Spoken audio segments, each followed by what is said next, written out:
So here I sat down ready to load up Manor Lords, and sure enough, I see yet again another patch notes, new patch version released today when it was only just the other day or last week, I think, right? February 16th that the 8.059 patch was released, and here we are, 8.061 in the beta change. They did say they were going to release more and more smaller patches as they go on. That was the thing they wanted to gradually fix instead of having these long gaps in where we're waiting for them to patch and or add new content. But here it is, another minor patch that brings major changes, minor changes, balances, UI, and text, and we're going to get into it right now.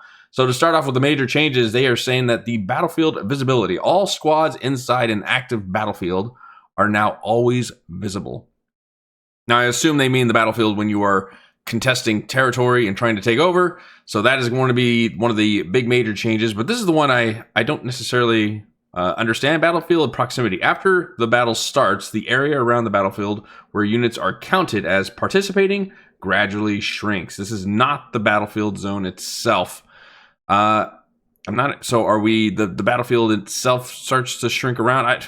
Comment down below and kind of fill me on what that means. That one, I'm a little thrown off by that one, but that is the two major changes that's coming into here. In the minor changes, though, they go on to say that, in general, hunters' traps are now checked every 90 days and have a chance to yield based on the strength of the teaming affinity.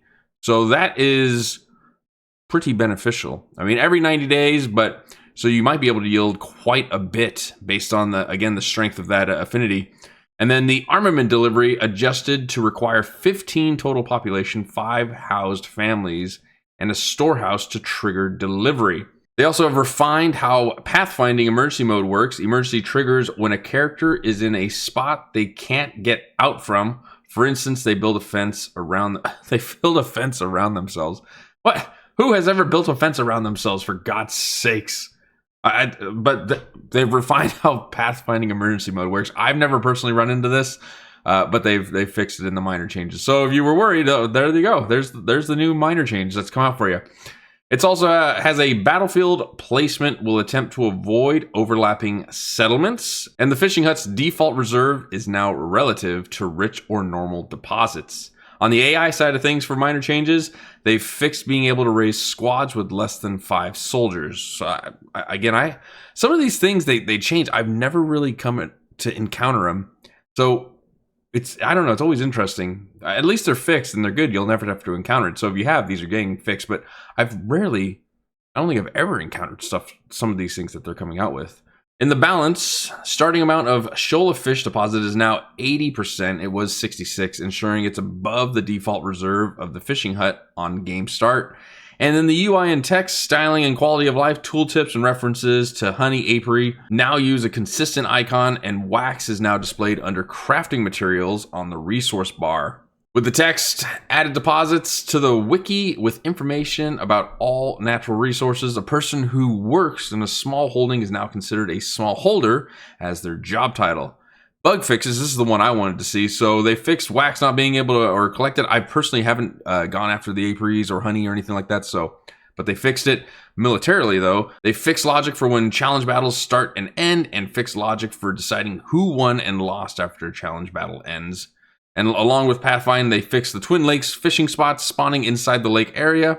Oh, that'll be interesting, because I noticed there wasn't too many fishing spots in the current map that I'm playing in that lake. And we did make mention of that it just didn't feel right.